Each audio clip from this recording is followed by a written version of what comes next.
Hello everyone. Good morning. Welcome to RootCon conference. My name is Harshit and I'm looking forward to talking with you today about the future of cyber in defense. I'm glad to be here with you today. Imagine robotic tanks that maneuver themselves across desert terrain, avoiding landmines. Drones with enough artificial intelligence to carry out a strike without human operators. And next generation uniform to monitor soldiers' heart rate and hydration level, or provide early warning alarms for chemical attacks. So if you Google the Internet of Things, you only find the attacks on it. Imagine how much more challenging it would be in an actual battlefield, where adversaries want to attack the battlefield as opposed to a hacker in a home who just wants to have fun. So the 21st century technology boom can give armies a strategic advantage for high-tech warfare. But can technology make war safer? That's a big question. I did like to quickly introduce myself. I'm Harshit Agrawal and presently working as RF security researcher at DroneSec. I'm also pursuing masters in cybersecurity from Boston University. My some of the primary research area includes RF security, IoT security, and drone security. You can reach me anytime on Twitter, LinkedIn if you have any questions. So in this presentation, I will be covering four key points: Internet of Military Things, cyber electronic warfare, drones, and autonomous weapon. Now, modern military forces rely heavily on a variety of complex, high technology, electronic offensive, and defensive capabilities. Electronic warfare is a specialized domain that enhances many air and space functions at multiple levels of conflict. This session will introduce attendees about the convergence of cyber electronic warfare concepts, different strategies and tactics, and then we will look into some counter UAS and weapon security. So digital technologies have transformed warfare, beginning with the emergence of network-centric operations in the 1990s. Now digital technologies have become the basics of weapon tactics and strategy. Today, warfighters are used connected devices to coordinate airstrikes on the battlefield. Drones are controlled from thousands of miles away. Commanders watch real-time video of streaming of the battle space and logistics, and the border supply are regulated and managed by complex digital technologies. So the next generation of emerging technologies such as artificial intelligence, smart drones, and robots, additive manufacturing will make the military even more dependent on digital technology. Now, this is a famous quote from 6th century Chinese journal Sun Tzu, which has never been more relevant than in the 21st century. Military operations today are being undertaken via smartphones as much as it is using conventional forces. So today, war are not fought by tank, aerial bomber, or daring infantry charges. Battle in the 21st century are fought in the cities, college campuses, internet forum, and social media newsfeed. So a well-timed tweet, an errant Facebook group, or a seemingly harmless WhatsApp forward holds the potency to be even more dangerous than artillery fire and air strikes. While the above may be considered a stretch or a radical statement, it does hold water. So in today's information dominated security landscape, a man with a smartphone has the capability to organize widespread hate, radicalize youth, manipulate public opinion against a country's own military action, crippling a national ability to fight a conventional conflict. So, and this is why, like, it's important to understand what information warfare is before we proceed to electronic warfare, which is the subset of same. So every day there's a war taking place on device you carry in your pocket. We are most certainly at the white hot center of information warfare. There's been plenty written about this, and I won't retreat it.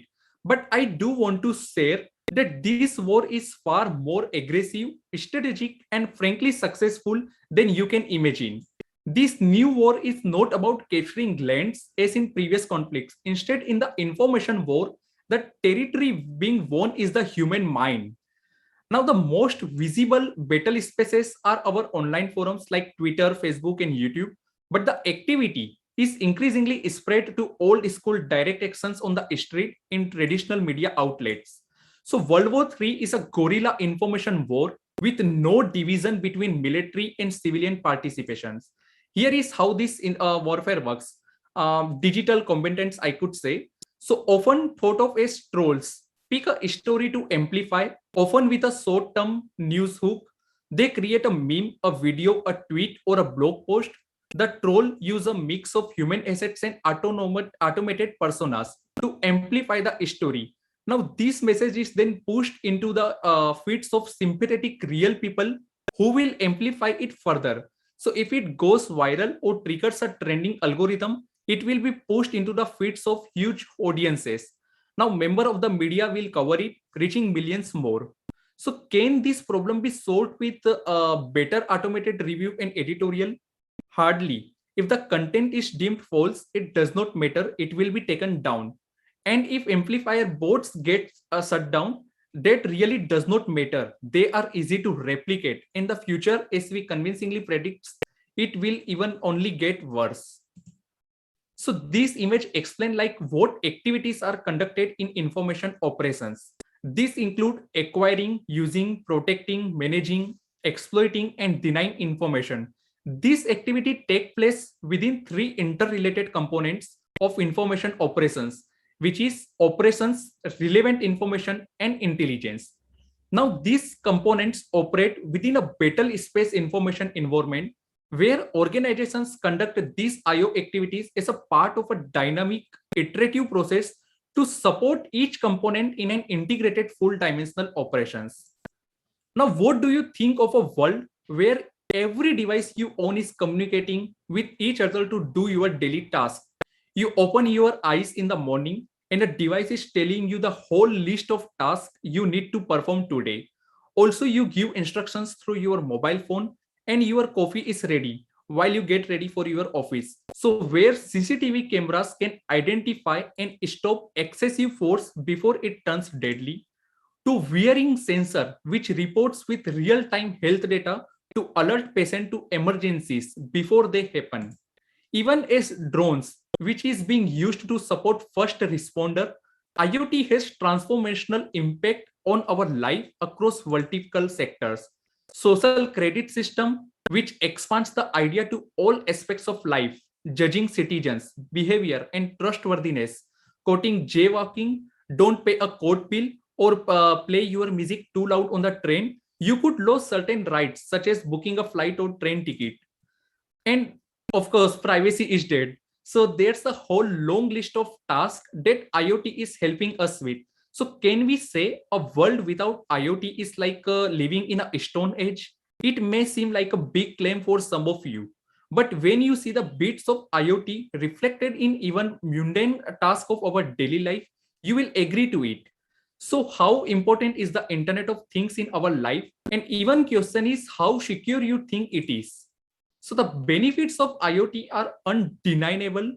IoT can bring much of the physical world, from industrial assets to commonplace devices to people, into a connected ecosystem, resulting in enhanced customer experience and better business outcomes.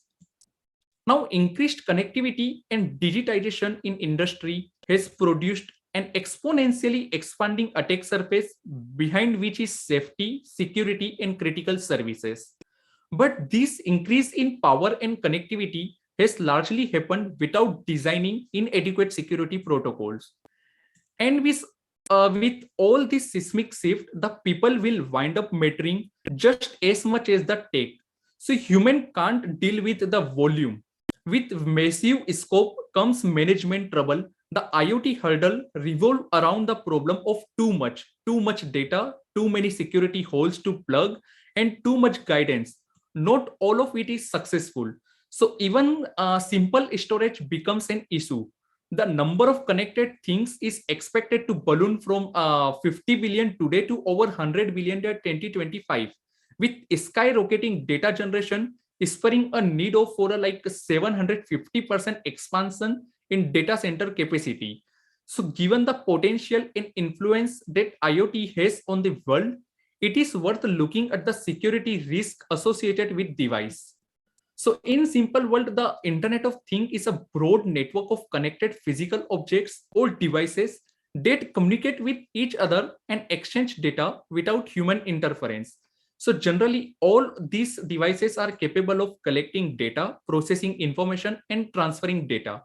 Now, IoT is wonderful in many ways, but unfortunately, technology has not matured yet, and it is not entirely safe. The entire IoT environment from manufacturers to user still have many security challenges to overcome, such as manufacturing standard, update management, physical hardening, user knowledge and awareness. So now it is not only with our computer, but there are also things that interact with the internet without our intervention. These things are continually communicating with the internet at all different levels. So the main objective of security highlighted by various models are known to be confidentiality, integrity, authentication, authorization, non-repudiation, and availability. Now, implementing different cryptographic mechanisms can help us achieve these security characteristics. However, it is very challenging to implement these cryptographic algorithms in IoT devices. So, confidentiality, which is like most significantly sacrificed due to constraint in size and power of IoT. Implementation of public key infrastructure can provide confidentiality and integrity. However, the encryption process with public key demands computation and memory resources that are beyond the capabilities of many IoT devices. Also, PKI requires the device to be continuously updated as the certificate expire. Updating IoT device is another challenge, especially in really small devices which do not have any user interface. So moreover, some IoT devices are deployed remotely in inaccessible areas and cannot be updated without human intervention. Authentication and identification of users in IoT is also significantly important. If an attacker compromises authentication, they can get access to the system as a legitimate user and can launch various further attacks without even being detected. However, authentication has been another major challenge in IoT. So current authentication methods include like username, password, digital certificate, shared key, or biometric credentials. It is anticipated that IoT as pervasive will remove many physical interaction interface mediums through which username or password are passed.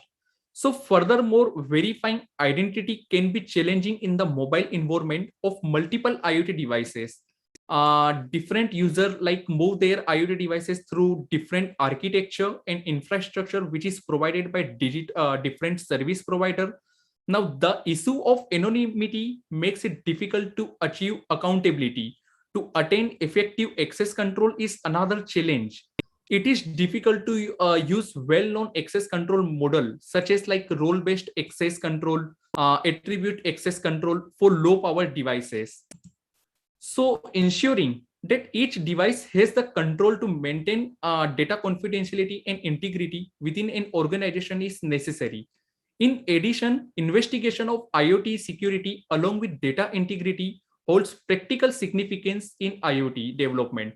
So here in this figure, it illustrates the security threat map of IoT. The Internet of Things span nearly every organization and functions, which is associated edge devices now expose a series of vulnerabilities exploited by all traditional threat vectors. On right side, you can see Pyramid of Pain, which is based on Cisco's IoT reference model, and it is evaluated from a vulnerability perspective of the IoT system. The most vulnerable part of the IoT system with the least impact if suffered, an attack is placed on the top of the pyramid. Sensors sit on the top as they are the most vulnerable, being the most accessible part of the ecosystem. The next vulnerable part is communication between the sensors and accumulated data by the sensors. The attacker can get access to these data through sensors or by getting into the network. Then comes the hardware abstractions and firmware, which stipulate application programming interface or API for the interaction between the application and data. Lastly, the least accessible part at the bottom of the pyramid is the hardware platform such as SOC or FPGA or DSP, etc. So even through the hardware platform is at the bottom of the pyramid, It is the one that deserves major attention because it has the highest damage impact to a system in case of an attack. Now, it can be said that hardware is the foundation of the IoT system and the most pain-causing part in the case of cyber attack incident. Therefore, IoT security should begin with hardware security. Now, it has been realized that true security of IoT devices can only be achieved by securing the underlying hardware of these devices, which begins with IC that is embedded in these devices. Backdoors have been reported in IC in weapons control system, nuclear power plant, and public transportation system. So security is usually afterthought in IC design, and preference is given to cost, performance, and reliability in case.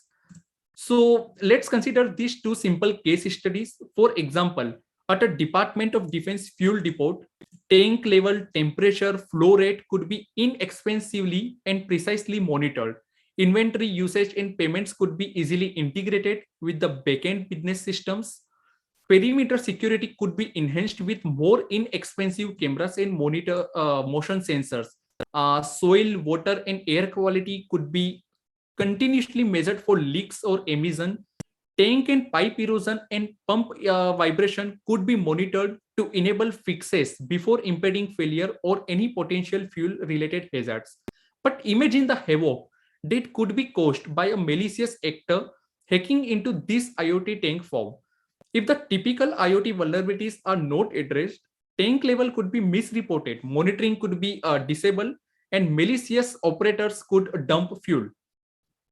So in similar way, with the addition of internet capability, real-time situational information can be relayed to command and support facilities remotely from the battlefield. But if enemy takes advantage of vulnerabilities in such devices or networking or compromised devices, it may allow the enemy to provide false information to the warfighter and the supporting remote organization. So clearly, it's important to prioritize addressing the highest risk vulnerabilities which is already installed in mission system. Now, electronic warfare, which has come a long way from the early days of basic signal intelligence and has covered a wide variety of technologies and use cases. So modern military forces are required to operate in an increasingly complex electromagnetic environment, which has recently been recognized as an operational environment. All modern forces conduct operations that depend on the use of electromagnetic environment.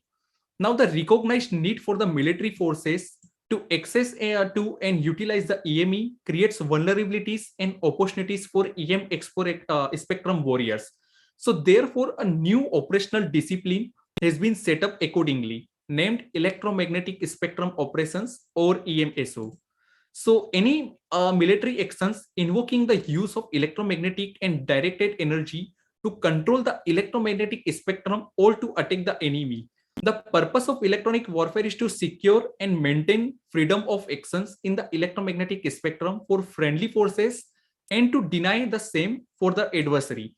So traditionally, electronic warfare has been composed of three primary activities, which is electronic attack, electronic protection, and electronic support.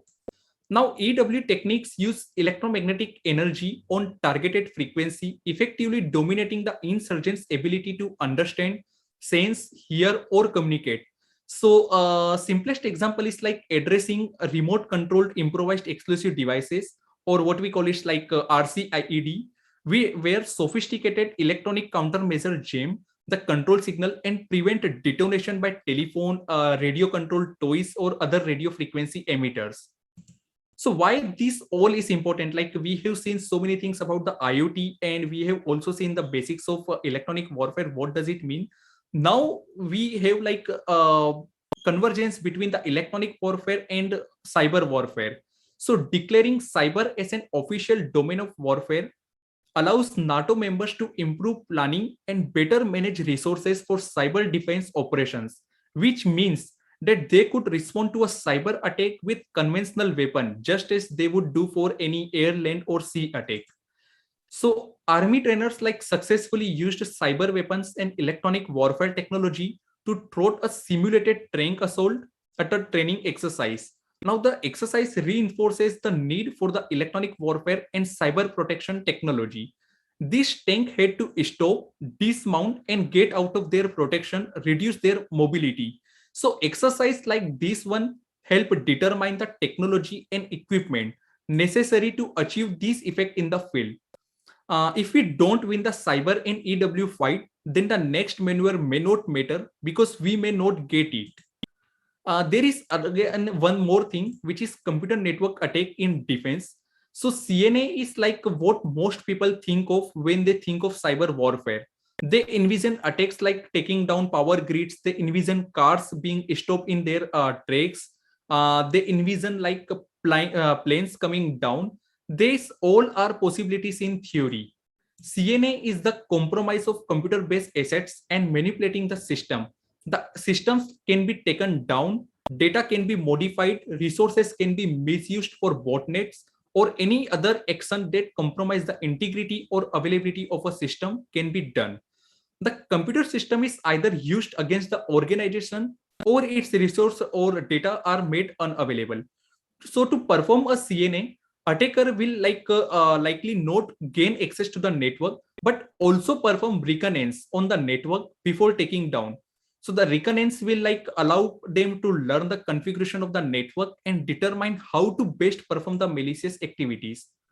A realized case of CNA occurring during the invasion of Iraq in 2003, the United States reportedly hacked the Iraqi air defense network and manipulated the displays on the Iraqi radar screen to make it appear that aircraft were in different locations than they were where they actually were. Again, one more example is the Stuxnet attack that caused the destruction of the Iranian nuclear centrifuge, which is a clear CNA. The Sony hack, by North Korea on North Korea, is an example of CNA. There are many such invasions of CNA.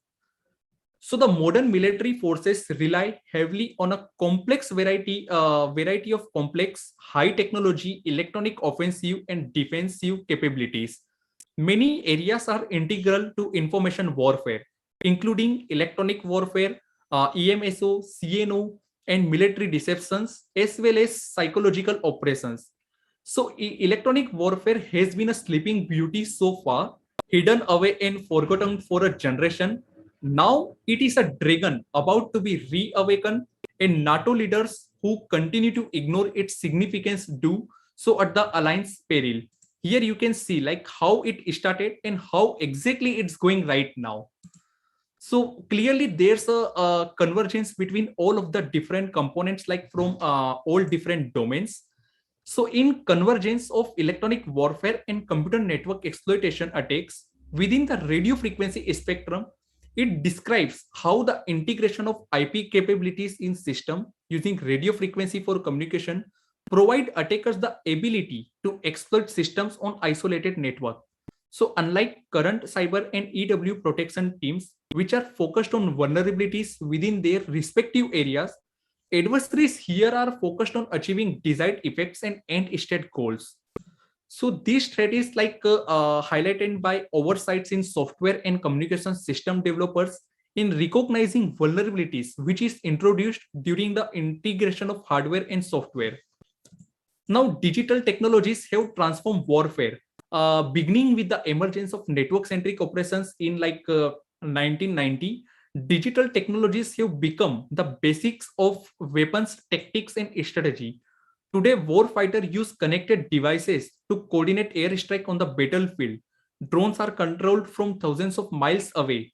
So, next generation of emerging technologies such as artificial intelligence, smart drones, and robots, additive manufacturing will make the military even more dependent on these digital technologies.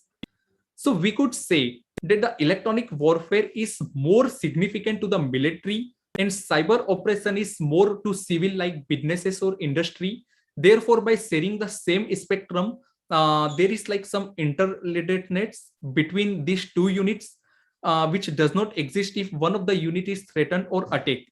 It might affect the other one as well. With current technology, the spectrum is also shared. So shared with entities that focus on automation of digital machines and interrelated computer devices like IoT and IR 4.0.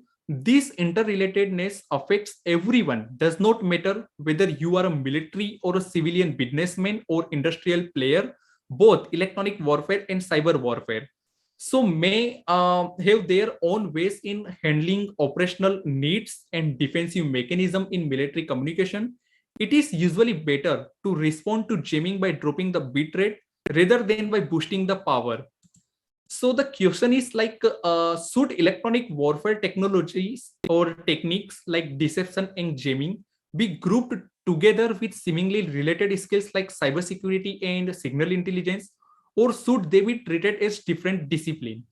The answer is like towards convergence by including all the different technologies in a single integrated architecture that is supported by a powerful real-time management software.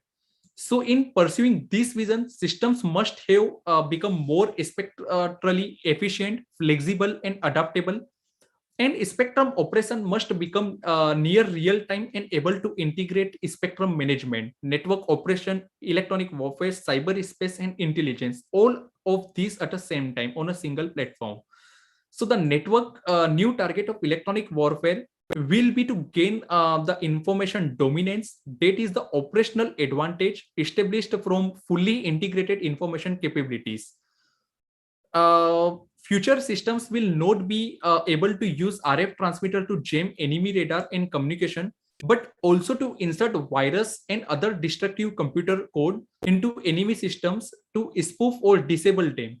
The extension of electronic warfare definition is a real spectrum warfare that starts from traditional electronic warfare but adds cyber warfare, optical warfare, navigation warfare, and includes also the tactical use of signal intelligence. So this new scenario creates a new discipline, which is cyber electromagnetic activities that can be defined as like synchronization and coordination of cyber and electromagnetic activities, delivering operational advantage, thereby enabling freedom of movement and effects while simultaneously denying and degrading adversaries' use of electromagnetic environment and cyberspace. So here there is one more example. How will cyber electronic warfare evolve in the information age? So the cyber electronic space is a key area where the overall national interest is highly concentrated. Now, practice of war shows that whoever takes the lead in gaining dominance in a new battle domain will seize the initiative and win the victory in rivalry and confrontation. So the battle around information acquisition and anti-acquisition destruction uh, is like the attributes of the cyber electronic space as a battle domain will also be further enhanced. So this means like cyber electronic operations will not only affect the combat of the enemy's electronic target, such as their reconnaissance, early warning, command and control, weapon guidance, navigations, but also mine strikes on the enemy's information infrastructure facilities.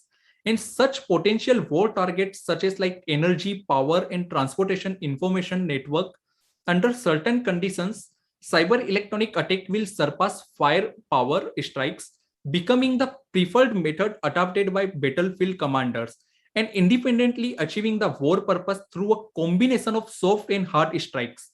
So cyber electronic attacks will become the core means of destroying the enemy combat system. In this informatized warfare, in most cases, it is very difficult to find the enemy vital nodes or weak links in the physical geographical space. But attacks from the invisible cyber electronic space can effectively destroy the enemy combat system. Now, cyber electronic defense will become the key to ensuring the stability of our joint systems. In the future, joint operations like cyber electronic space will become the future first battlefield and domain where security threats occur frequently. So the electromagnetic pulse here is another example, the EMP explosion, which the increasing preservedness use of electronics of all forms present the greatest source of vulnerability to attack by EMP. Now, electronics are used to control, communicate, compute, store, manage, and implement nearly every aspect of civilian systems. So when a nuclear explosion occurs at a high altitude, the EMP signal it produces will cover the wide geographical region within the line of sight of the detonation. This broad-band high-amplitude EMP, when coupled into sensitive electronics, has the capability to produce widespread and long-lasting disruptions and damage to the critical infrastructure that underpin the fabric of society. So, because of the ubiquitous dependence of society on the electrical power systems, its vulnerability to an EMP attack coupled with EMP particular damage mechanisms create the possibility of long-term catastrophic consequences. So a single EMP attack like may seriously degrade or shut down a large part of the electric power grid in the geographic area of EMP exposure, which is effectively and instantaneously. There is also a possibility of functional collapse of grids beyond the export area as electrical effects like propagate from one region to another. Various lists are in circulation that identifies the critical infrastructure, such as like electric power, telecommunication, banking, finance, petroleum, natural gas, transportation. There are many. So the separation of this infrastructure into different domains tends to obscure the real interdependence that sustains the effectiveness and daily operations of each one. So as a simple example, let's say that the telecommunication infrastructure require power that is delivered by power infrastructure. If the power delivery is disrupted by disturbance in the power grid, telecommunication substance will run for a while on a reserve battery, but would then need to switch to a reserve power backup. The generator's operations would rely on a fuel first for some time, but then conveyed to a central distribution point by the energy distribution infrastructure and delivered to the communication substances. So the complex interdependence between elements within each infrastructure can be understood here. Like if one fails, then it will have a havoc effect on another. Now it is most important to understand, like we have discussed about so many things about electronic warfare and cyber warfare, but what is the difference? Like why all of the adversaries are moving towards the cyber war rather than the kinetic warfare? So kinetic weapons like almost always produce irreversible physical effect, whereas cyber weapons can produce completely reversible effects. So although a small fraction of weapons, like for example, rubber bullets can deliver a quickly recoverable outcome, most are intended to produce permanent or slow recovery effects, while cyber weapons can produce permanent damage to the physical world, such as in the case of Stuxnet, which caused physical destruction of centrifuge. Other cyber effect can be completely reversed by either the attack of the or the victim. So for example, when a denial of service attack stops the target system return to normal, encryption such as used in ransomware is also reversible given the correct description key. Indeed, ransomware relies on reversibility in order to be effective. Demonstration of the capability to deny access and subjects believe that it can be undone are the predicate to the victim's willingness to pay ransom. Now, importantly, reversibility can be an asset or limitations of cyber weapons, depending on the objective of their use. It is difficult to reverse engineer and reuse kinetic weapons since they are typically damaged beyond reuse as a condition of their employment.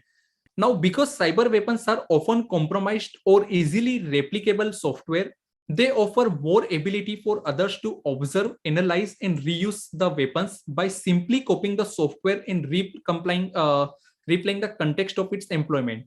Now, whether separately or combined, cyber and kinetic weapons are now available as strategic instruments of power and present novel opportunities for pursuing national objectives.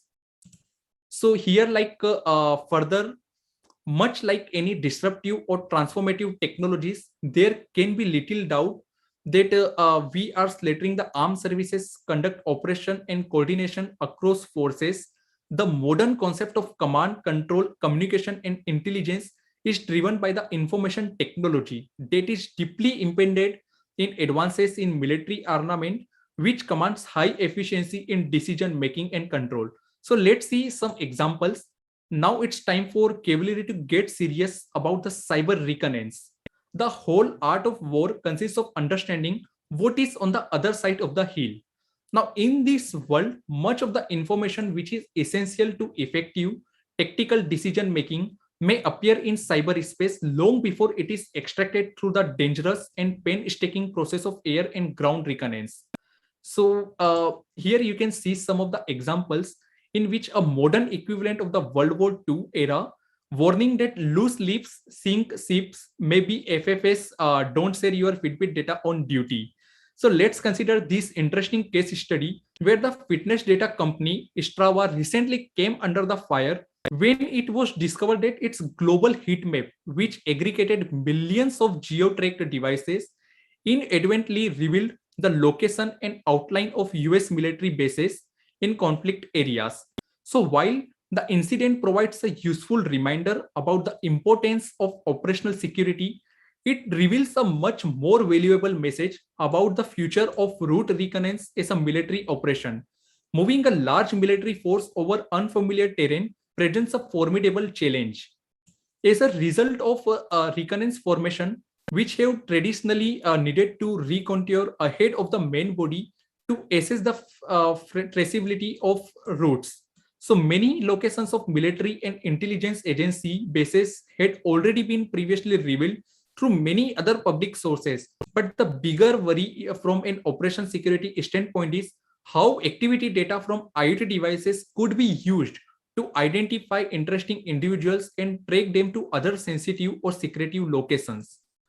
So history suggests that many of the most significant advances in military technology began first as a commercial technologies. Radar, for example, was originally developed as a tool to avoid ship collisions during limited visibility, but now it's highly sophisticated for defense purpose. These emerging categories of cyber tools like social media, GPS-enabled IoT devices, satellite imagery database from public repository like Digital Globe, which estimates to retain a data set of 100,000 terabytes, are already available in commercial market. Date with adoption might provide a real advantage to reconnaissance formation. And the biggest danger may come from potential adversaries figuring out patterns of life by tracking and even identifying military or intelligence agency personnel as they go out for their duties or where they head home after deployment. These digital footprints that echo the real life steps of individuals underscore a greater challenge. Each person's connections to online services and person's personal devices make it increasingly difficult to keep secrets. So too often we think secret lie hidden, while no, they are mostly out in the open.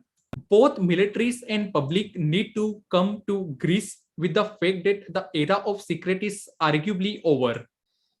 This is another example where digital eyes in the sky were already used in Iraq and Afghanistan by US forces to find IED bomber. Now they were used in Baltimore City to find murderer. A high resolution camera, which you can see on top left image, is placed in a Casena or long duration drone, and the city is filmed so that one pixel is one person. The pixel or a person can be highlighted and tracked. Then all events in the field or view or a typod are recorded. When an event of interest happens, the recording is rewound, and any physical interaction with that point can be traced. So you are physically object, and if you can be seen from the sky, your every movement could be tracked. Now there is another camera which is from persistent surveillance system, which flies a small Cessna aircraft 10,000 feet overhead. This was the project, but with fast pace of technology, you can see equity parallel camera picture on right side, which shows stunning clarity of camera systems which can zoom onto a specific area of a large space. A small bike rider on or store window sign can be amplified or so dramatically they can be read the fine print. So each gigapixel camera could track 110 kilometer by 110 kilometers. About 1,000 high resolution camera array could cover the entire USA or China. So and with the swarm drones and camera array, it could make this relatively cheap. So let's talk about the IOMT, Internet of Military Things. So the focus of Internet of Battlefield things is to provide situational awareness of the battlefield, which is utilizing a network of interconnected sensor, actuators, and analytical devices. Sensors could detect enemy movement and then relay that information in real time to analysts, enabling them to make tactical decisions on positioning, areas to avoid, or who is crossing a certain area. So here, there are few challenges like in the Internet of military things, which encompasses a large range of devices that possess intelligent physical sensing, learning, and actuation capabilities through virtual or cyber interfaces that are integrated into systems. So these devices like include items such as sensor, vehicle, robot, UAV. So the vision of connected battlefield where soldier interface with a myriad of sensor, weapon system, and support services and adapt the information to gain situational awareness and force superiority introduces a new series of threats. So the adversaries like continues to harness the expanding choice of low cost, high capability devices for developing new attack vectors. The military will be forced to use commercial off the shelf hardware to avoid the repeat obstacles and vulnerabilities which is introduced by custom built hardware systems. So the key technology trends impacting the IOMT theme over the next 12 to 24 months include AI, sensor, processor, transmitters, health monitoring system. But above all, security presents one of the most critical obstacles to IoT development. Now, however, in providing security solutions, suppliers have had trouble going beyond their traditional domain. For example, operators IoT security offers most been about device authentication and network reliability. Here we can see modern day soldiers are entering the battlefield not only with the weaponry, but also with an electronic command and control center built with the sensors, antennas, and communication capabilities. So the combination of multiple radio wearable like smartwatches and glasses, GPS equipment are just some of the gear arming soldier with life-saving information. So our current and future soldier are only as good as the communication that shared with them. So the sharing of the information wins the fight, not the biggest or best bullet. We are now looking at a soldier as a communication intelligence platform, not just a person with a weapon system. Of course, the key to the vision of a connected soldier is the connectivity itself. Yet there are numerous communication and networking obstacles which are related to harness of the battlefield and the density of radio frequency environment. So there are many obstacles like data bandwidth, which is like high data rates equal to extra soldier battery load. So the consequences, however, of opening up your system for sharing, upgrading, and accessing in order to make it relevant in the data rich e-battlefield of the future is that you are also opening to whole host of new threats and risks. There are no magic bullets which will just solve the problem. Another big issue is autonomous weapon systems. So mankind's earliest weapon date back 4 lakh years. Simple wooden spears discovered in Germany. By 48,000 years ago, humans were making bows and arrows, then graduating to swords or bronze and iron. The age of gunpowder brought flint-tonk muskets, cannons, and gelting guns. So in modern times, human built Panzer tanks like F-16 Fighting Falcon or nuclear weapons capable of vaporizing cities. Today, humanity is entering a new era of weaponry, one of autonomous weapons and robotics. So the development of such technology is rapidly advancing and poses hard questions about how their use and proliferation should be governed. In early 2020, a drone may have been used to attack human autonomously. For the first time, a milestone underscoring that robots capable of killing may be widely fielded sooner than later. So if we look at the current state, autonomy is not that hard. Like an autonomous weapons have been a feature of warfare for centuries. Autonomy is about like machines operating without human control. The weapon just needs a sensor, a way to process sensor information and activate the harmful payload. So whilst drone swarms are not necessarily autonomous weapons, No human could control like 10,000 drones without artificial intelligence helping. Israel groundbreaking use of drone swarms appear to have consisted of an unknown number of small drones equipped with a mixture of sensors and weapons. Israel swarm is just the beginning. India tested a 75 drone swarm last year, and earlier this year, South Africa Paramount Group revealed a swarming system of like 41 kg long drone. So more than like 100 miles per hour, which is like the speed of light. Russia, meanwhile, is designing swarm for anti-submarine warfare. Numerous other states are developing other swarm applications. So assuming these trends continue, autonomous weapon will increasingly enter the battlefield for some. That's terrifying. Now that's date feature that like unlock your phone with your face. What if it is attacked to a self-learning machine gun? It manufactures Kalashnikov first months, few months back, like shown in video, how gun using object recognition software can easily identify target. They say it gets more accurate the more we use it. That drone, which is like advertised to get some awesome panoramic shots, can be used to carry small pellets or grenades. Oh, and what about that driverless car? Like you thought that was so cool. Well, here it is in tank form now at a Russian arms fair. It's called T-14.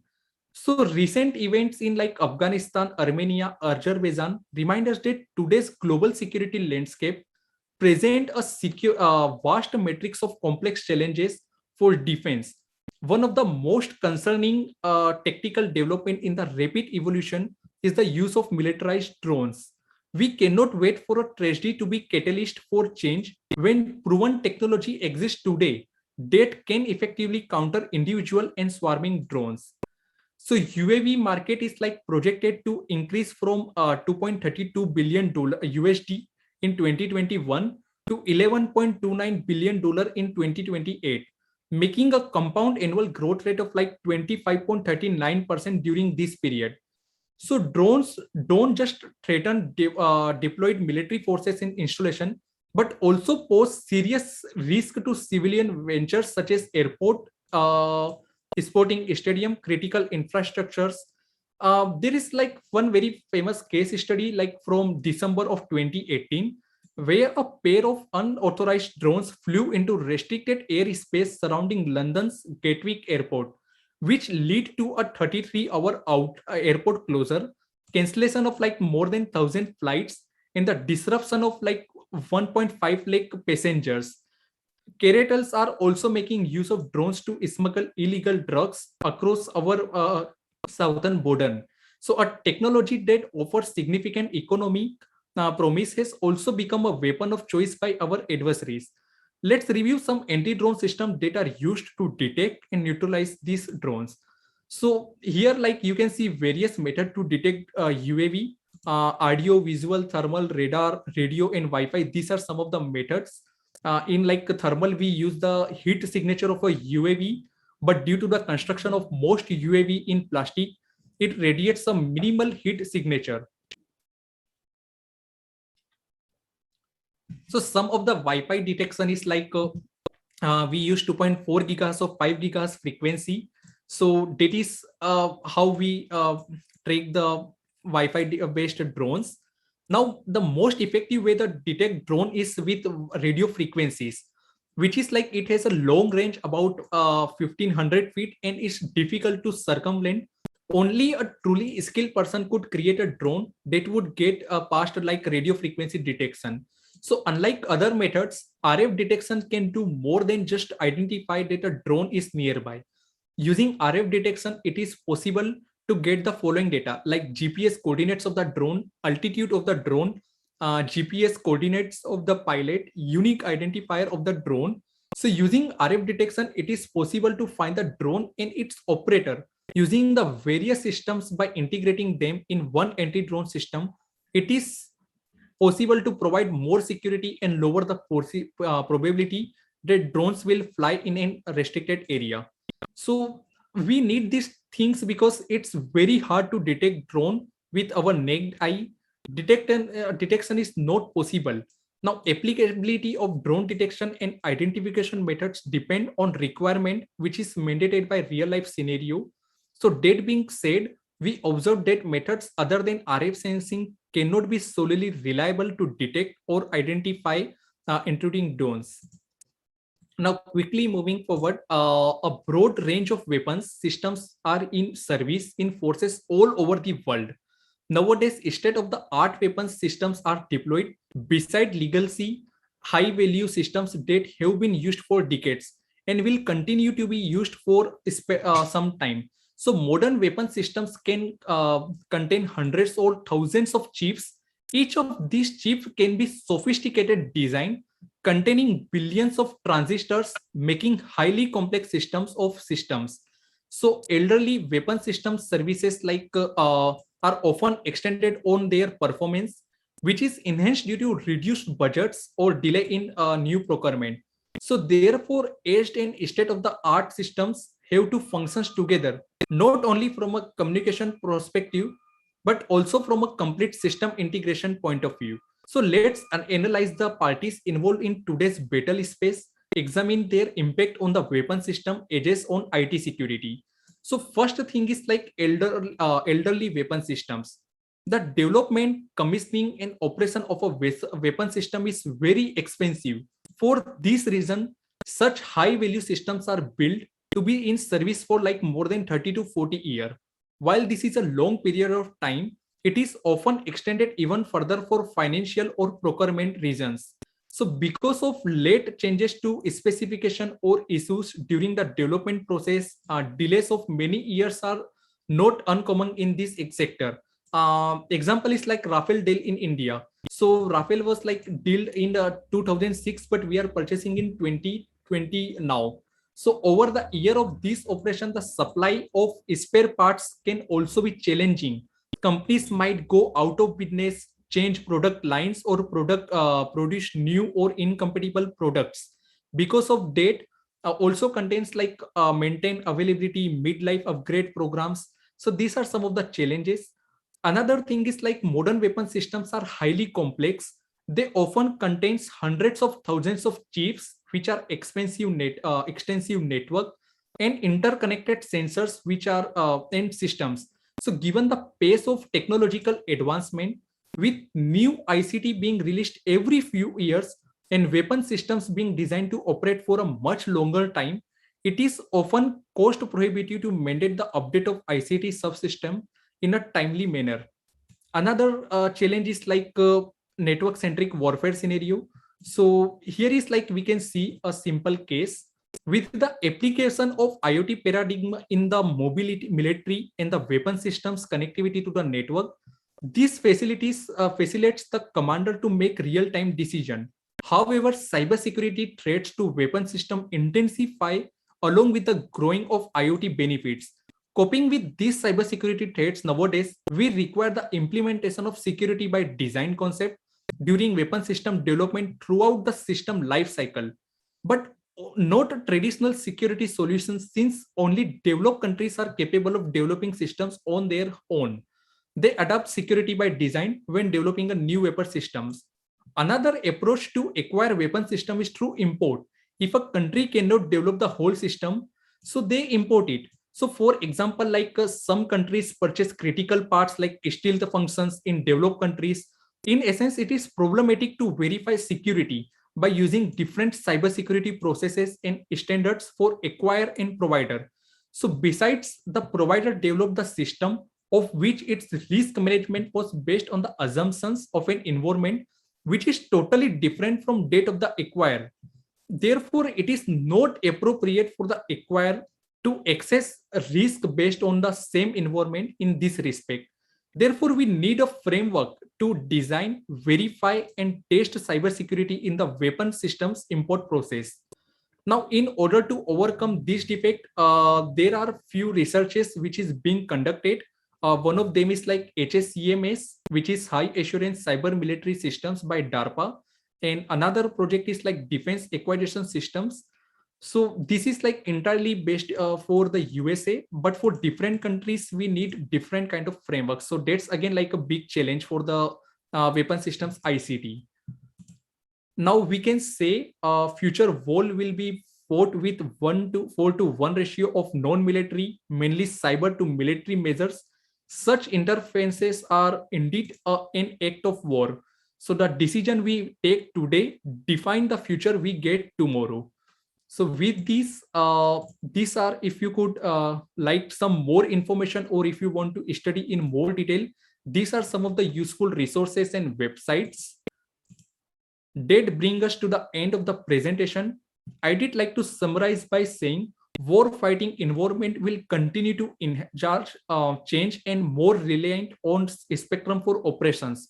So to counter this current and evolving threat, electronic warfare cyber spectrum operation manual is required. I would be happy to answer any question you may have now at RootCon Discord server. Please feel free to contact me at my email or Twitter or LinkedIn. Thank you so much for joining me. Have a great day. Don't forget everyone, hack the planet.